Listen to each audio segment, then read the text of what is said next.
attitude and demeanor, deportment, and dress. And I've collated or pulled together some sites that I think will be helpful, particularly for the ladies, but I'm also pleased to say that I found some new sites for men here that I'm going to show you in just a moment. Resources for modest clothing. I've already showed you the wholesome wear site. This next site, modestclothes.com, is kind of like a collection point for other sites about modest clothing. Okay, so here it is. They have different categories of modest clothing styles. You've got Islamic, Jewish, Mormon, plain simple Christian. Not exactly sure what that is. But Catholic, trendy, modest clothing. No, modest Christian. Oh yeah, modest party Christian, yeah. So here's Western styles, here's other regional styles, African, Pakistani, Southeast Asian, Middle Eastern. Now, my disclaimer is not everybody's definition of modesty is the same, right? But you get into, for example, let's say if you go with modest swimwear, you have women's swimwear, modest swimwear, women's, all modest swimwear categories. So you get more modest, very modest.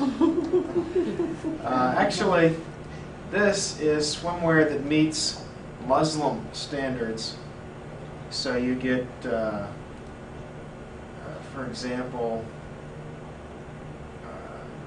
you're going to have a head cap as well as the whole rest of the body covered.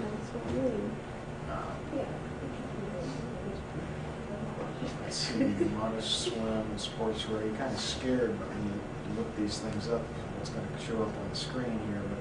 But we've got full cover suits, men's swim shorts, semi-cover swimsuits.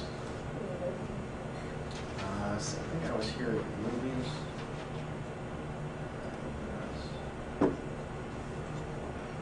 Okay, so you get the idea. If you're interested in, well, let's back up here. Here's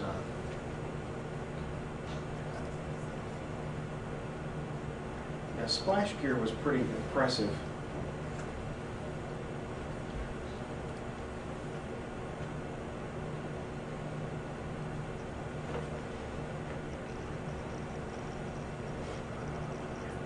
Of course, some of this, maybe most of this was Muslim.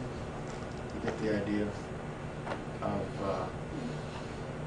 full cover, but not all of these sites are Muslim. I found one that had swimwear for men that was modest, either kind of surfer shorts that are knee length plus a spandex top that's not tight. Some spandex grips your body and is very tight. Others is cut so that it's looser. And because spandex doesn't absorb water, it's not going to cling. And so, just in terms of categories, there's just all these, here's modest formal dresses, on and on. You've got plenty of resources here just off this one site to look at. In addition, let's see, move this back out of the way. Hannah Lease. Anybody ever been to Hannah Lease? Okay.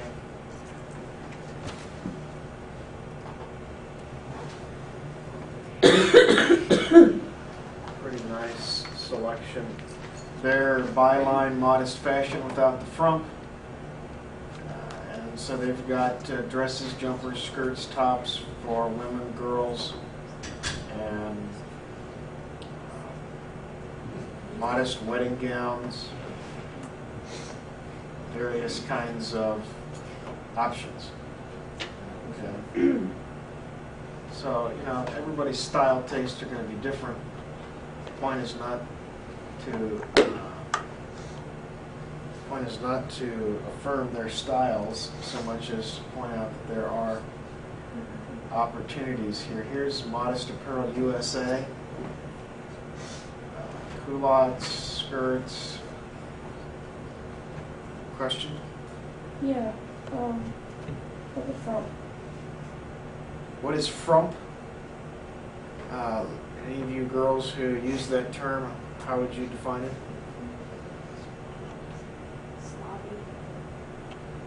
Kind of sloppy, baggy, old lady, falling down kind of look.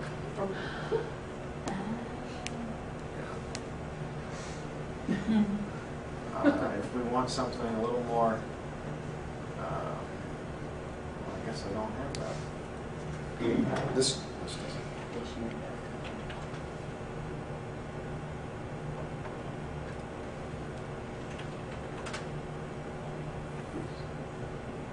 A dowdy, unattractive girl or woman, a staid, drab, old-fashioned person. So that's if you use it as a noun. They're using it as an adjective. Maybe frumpy is supposed to be the adjective form.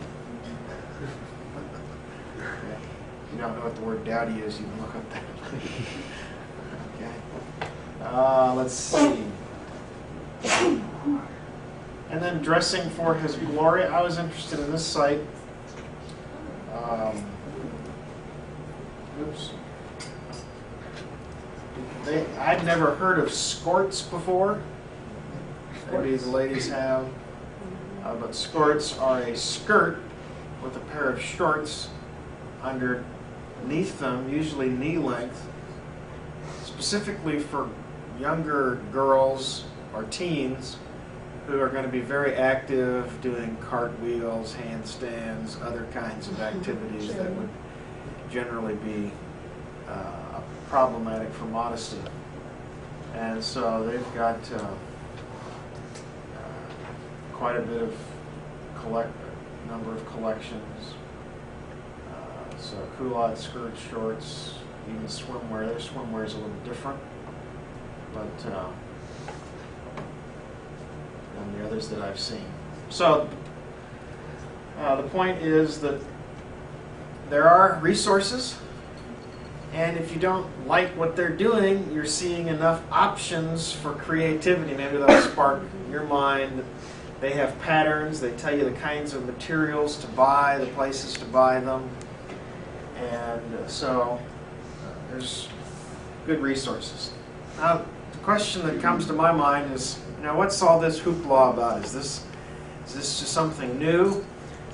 Only within the, since the conservative holiness movement came into existence? Well, in fact, no. A fellow named Tertullian, church father, living between 200 to 250 AD, wrote a tract entitled On the Apparel of Women, in which he urges Christian women to modesty in apparel. He calls upon the Christian woman to adorn herself for Christ and not for the eyes of men. He is, in fact, his language is caustic, to say the least. He's not gentle and nice. He's very harsh in his portrayal of women daubing themselves with dung, and he just really, because a lot of makeup in the Orient had an excrement base, and I just painted apes and on and on. He's really hard. But another fellow named Cyprian, who was martyred for his faith, a student of Tertullian, wrote a treatise entitled On the Dress of Virgins, in which he appeals to unmarried Christian women to avoid all outward adornments that call attention to self, and especially to avoid immodesty, which pollutes those who see it. In our day, the beach is the issue, or perhaps the public swimming pool or the pool party. In their day, it was the bathhouse. The Romans built bathhouses everywhere they went. Right? If you wanted to take a bath, Number one, unless you're fabulously wealthy, there's no running water. Number two, if there is running water, how do you get it to be heated, right? So there's no hot running water. You go down the extreme, you freeze yourself. So they built bathhouses where they would channel water into a pool, but underneath the pool, they would take discs made of stone and they would stack it up to about this height, and then light fires that would heat the water underneath. And so you get a heated pool, and that's where people bathed. Only it wasn't gender separate, it was men and women together, and it was completely nude. Just standard procedure. Men and women bathing. Now, I think it's kind of gross to bathe in the same water with anybody, but apparently that was a step up on the overall hygiene scale for them. And it was so common as to not even be exceptional. It's just no big deal. And Cyprian saying, how in the world do you think that you can go undress in public? You say, well, I'm not there to look at anybody, and they shouldn't be looking at me. Cyprian skewers that logic. No, you're prostituting yourself even if you do not intend to. Okay. So clearly, modesty has been a concern of Christians since the earliest days of Christianity. It inherited this concern from the Old Testament, where God reveals the importance of modesty and the shame of exposed nakedness. So the answer to the question, is this new, is no, it's been around as long as the church, and actually longer if we count Old Testament. That ends the slides for this presentation. So what I'm going to do now is look at the questions you all asked at the beginning of lectures. So here we have questions.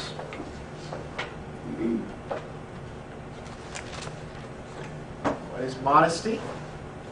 Well, let me ask you.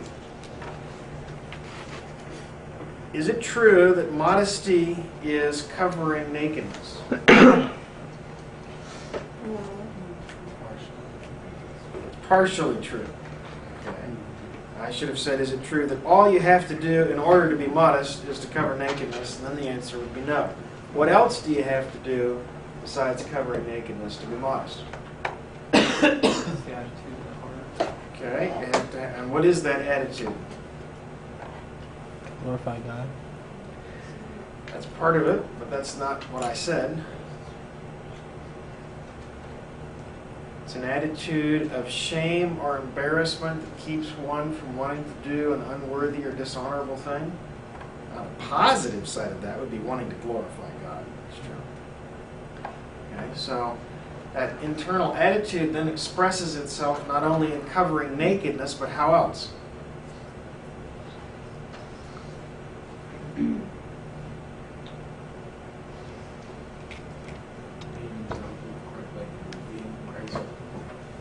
Okay, and you're the way you act. That's part of it. So you Your conduct. what else? Your conduct. Your conduct. What's the word demeanor mean? Your attitude. Your attitude, right? So particularly, demeanor is kind of a combination of body language and facial expression put together. Okay, so modesty is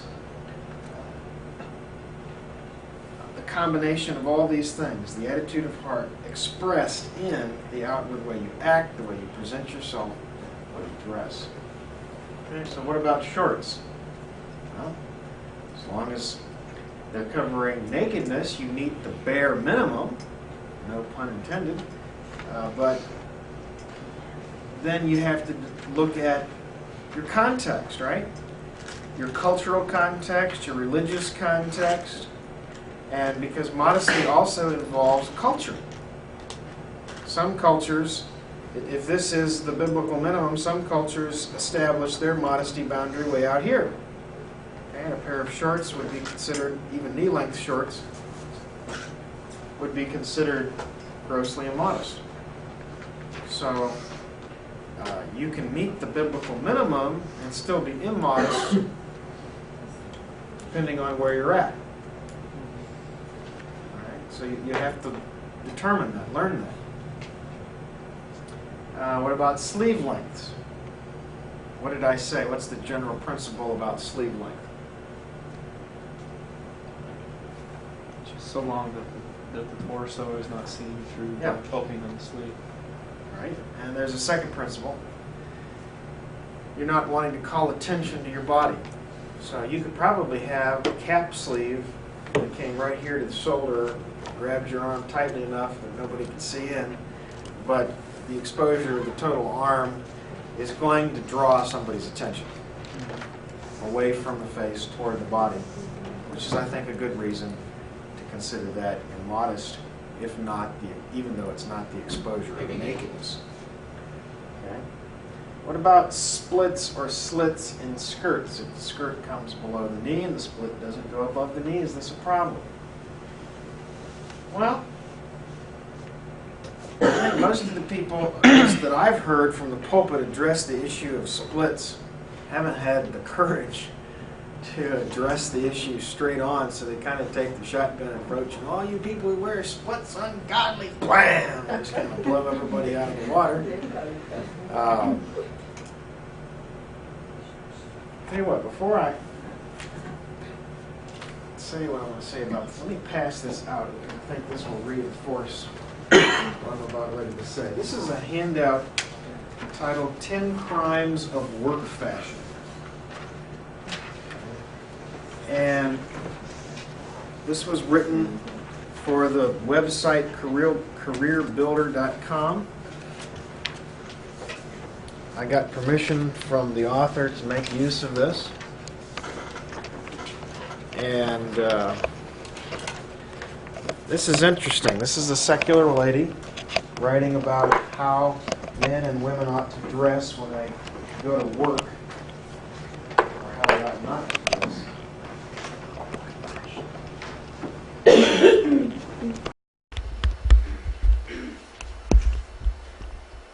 There was a Harvard assistant librarian who sued the university claiming she was rejected for jobs or passed over for promotion 16 times because her supervisors viewed her as, quote, pretty girl who wore sexy outfits. Okay? In other words, whatever she wasn't professional. So when it comes to professional perception, clothes make a difference. 80% of workers say a person's work wardrobe affects their professional image. So if you want to be taken seriously, here are some things to avoid. Number one, poor fitting clothing. Too tight clothing is never flattering and usually too revealing. Too baggy clothing makes you look sloppy and unprofessional. Pants length matters. If you're showing too much sock or leg, if your pants are coming above your ankles, your pants are too short. Okay, people are going to ask, when's the flood coming? All right. So what do? Well, buy things that fit, but that are not too tight or too loose. Too much perfume or cologne, shorts or too short skirts. Showing too much leg is never a good professional move for men or women. Okay? Revealing a little leg makes men appear overly casual or sloppy. Makes women look more sexy and serious. Okay? Out of control hair. Have a good haircut. Stay well trimmed. Dirty, ripped, or torn jeans. Look dirty and messy. Number 6, cleavage. There are very few legitimate jobs where showing off your chest is a good career move. Okay? Tank tops. Showing too much skin in the office is never a good idea. Tank tops are especially inappropriate for men. Noisy jewelry, gym attire, and extremely high heels. So there's a secular person's take on if you want to be professional or perceived as professional by others, whether you are or not. How you dress matters. So then, the question is, what's going on with splits or slits in terms of perception? Well, I think they may be or may not be immodest. It just depends. Here's what I think it depends on. Number one, in terms of psychology, the appearance of skin and disappearance of skin, a leg showing up and a leg disappearing, catches attention. Okay? The eye is naturally drawn to color changes. Okay? So if you've got a darker skirt, a blue skirt, and you see a white leg, or whatever color your leg happens to be, moving in and out, it catches attention. So the question is the split positioned in such a place and in such a way that it's going to draw attention to your legs? If that's the case, that's not what you want. It's possible, however, to have a split position in a way that it's not going to do that. Okay, so the issue is not split versus no split. The issue is what does this communicate to others? How does this affect how I'm presenting myself? Does this draw attraction or attention to parts of my body that I don't want people's attention attracted to? Number 5, does modesty apply to men as well as women? Most definitely. It applies to both genders. What about sports? Shorts, tank tops, water skiing, snorkeling, skin diving, and so on. Of course, I always smile a little when it comes to snorkeling and skin diving, because when we went snorkeling and skin diving in Florida, we wore long pants, socks, long sleeve shirts with t-shirt under them, and gloves. Because all you have to do is get hit by a Portuguese man-of-war one time on your bare arm.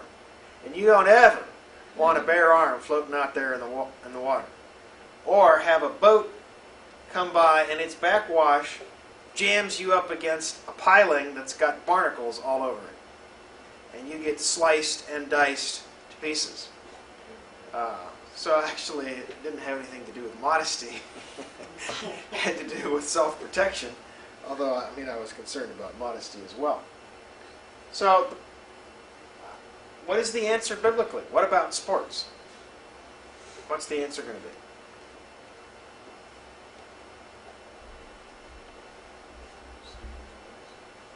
Same as always, which is what?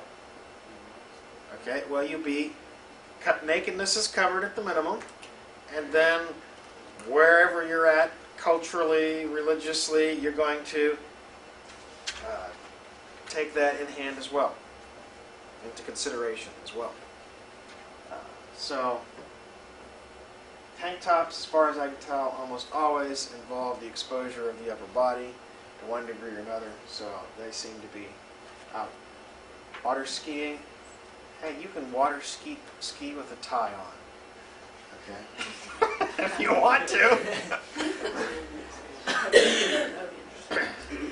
Who defines what modesty is, and where does the Bible talk about these things? Well, those are great questions. I hope you know the answer to that now. Specifically, where does the Bible say that the area from the waist to the knee is nakedness? What's the reference? You're going to be asked that on the test, for sure. Anybody know the reference? It's Exodus. It's chapter 28, verse 42. Okay. Is there a verse that says you have to be covered from the neck to the waist?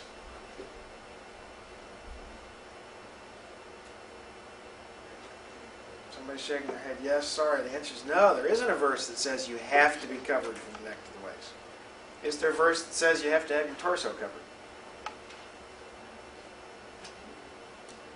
I'm not trying to be tricky here, but the answer is no, there isn't. So where do we get this? I think we can do better than that. We study what a coat is. Adam and Eve were naked. God made them something to cover their nakedness. What were the dimensions of that garment? It covered from the neck down to the waist. Therefore, we conclude, we infer logically that that must be involved in. Now, I try to support that by pointing out that in Ezekiel 16, Israel is pictured as a young woman who's uncovered, and her upper body specifically is mentioned as being uncovered as part of her nakedness. And so I think that supports the idea as well that this part of the body is nakedness as well. What are the boundary lines between modesty and immodesty? Well, if we're talking about between nakedness being seen and nakedness not being seen, that's pretty easy. If we're talking about the broader concept of modesty versus immodesty, the answer is it depends on where you're at. Okay. What about age distinction for modesty? Okay. And let's go ahead and put in here, what about marriage? If the Song of Solomon is divinely inspired, as all Scripture is, then it's evident that God intends for a husband and a wife to enjoy one another's bodies within the context of marriage. Nakedness is not an issue within the marriage bedroom. Nakedness is not anything that you can do about it whenever you're born. I mean, you know, naked come you from your mother's womb, and that's just the way it's going to be. You say, well, how old do you worry about it with a child? Well, it just depends on the child's perception. I would say as soon as the child becomes self-aware or aware enough about their absence of clothing, then you're going to want to start training them to value modesty. My 1.5-year-old son Daniel does not yet value modesty. No clothes is whoop and holler, and this is great and wonderful time. On the other hand, his older brother Alan, at 6 months, was he'd hunker down and pull his T-shirt over his knees. Oh man, this is awful. I don't want anybody seeing it. So, but you have to keep training. He's 3.5 now, almost 4. He'll be 4 next month, so a little bit more than 3.5. And this week he saw my wife's foot sticking out from under the covers and said, "Mom, you're showing your nakedness." She said, "My foot is not nakedness." Okay, so, any flesh uncovered becomes nakedness. You continue to train. No, sorry, son. It starts at the knees. Knees up. Right? What clothes should be worn in such a way as to reflect the sex but not be immodest? Should clothes. Well, yeah, right? I mean, if they're gender distinct, how can they not reflect?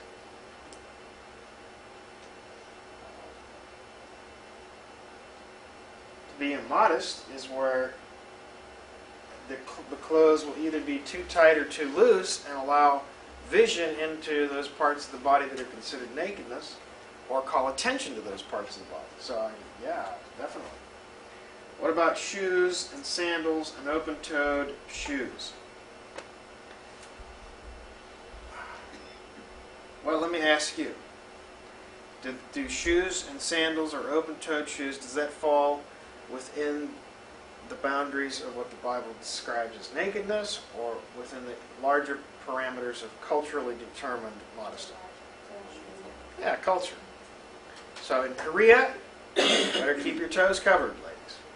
I don't know about men. I just know for sure the ladies. All right. Here in the States, no big deal.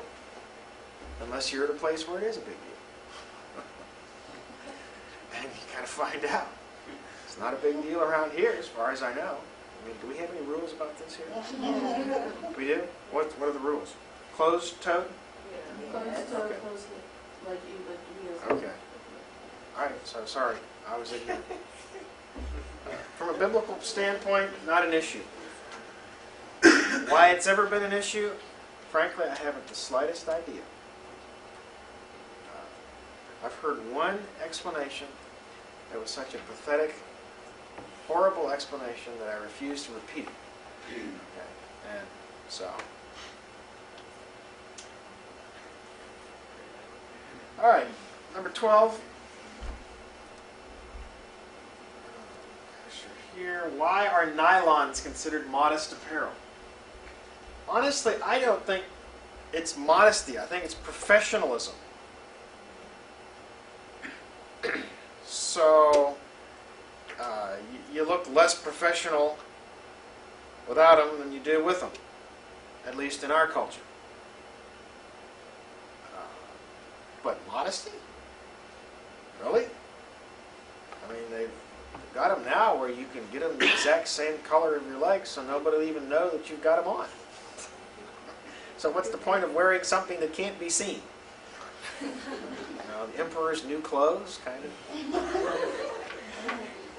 So no, I don't think nylons are a modesty issue. I am a guy.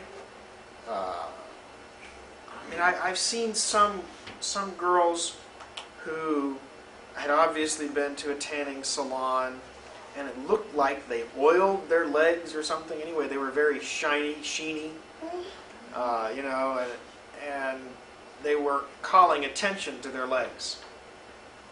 And I'm not sure whether wearing nylons would have made a difference in that or not. Okay? So I suppose you can try to call attention to your body even without them, but I don't see that not having them necessarily calls attention to your body. Certainly not a nakedness issue. Is wearing tight-fitting pants, spandex underneath dresses due to cold weather? Is this a modesty issue? Well, if it's underneath a dress, the dress is appropriately cut so it's not tight? No. Is it a gender distinct issue? No.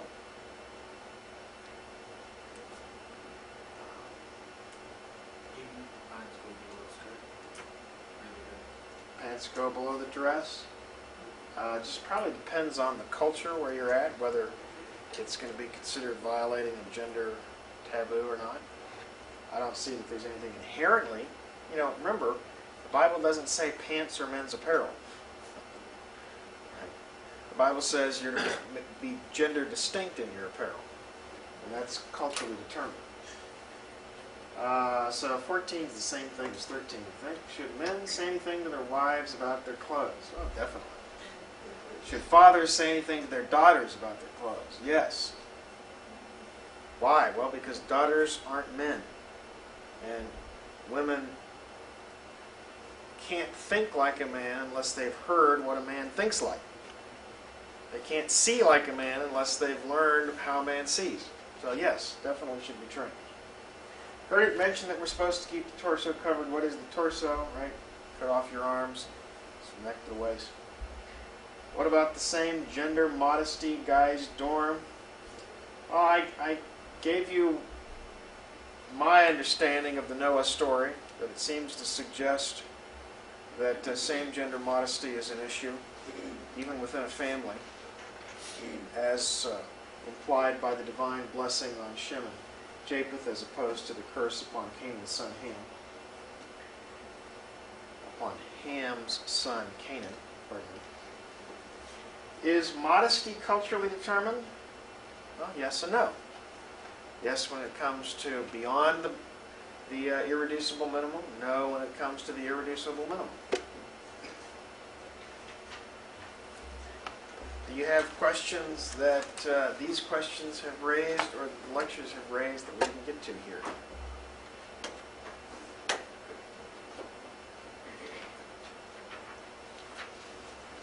Now, one of the dangers about the fact that I take, say, 4 lectures to talk about this is that it's difficult. Students sometimes have difficulty boiling things down into a nutshell. See, if somebody asks you, what's your definition of modesty, they don't want to sit around for 4 50-minute lectures. Right? So you've got to work on the boiling it down. And if somebody were to ask me, I would say, well, modesty is 2 things. The Bible says you've got to have nakedness covered, and that's from the neck to the knee. And then it also involves an attitude that attempts to be discreet and prudent and support a testimony to godliness in the way you act, your demeanor, as well as your dress. That's culturally sensitive. That's a pretty good nutshell. And then if people want specifics, how do you know it's from the neck to the knee, or how do you know about this attitude, or what's this deal about godliness, then you can burrow down into the concepts a little deeper. Okay, any questions? What was the passage that Genesis where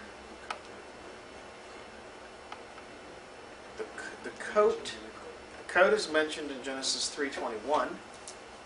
We find that a coat has a mouth, right, a neckline in Job 30:18.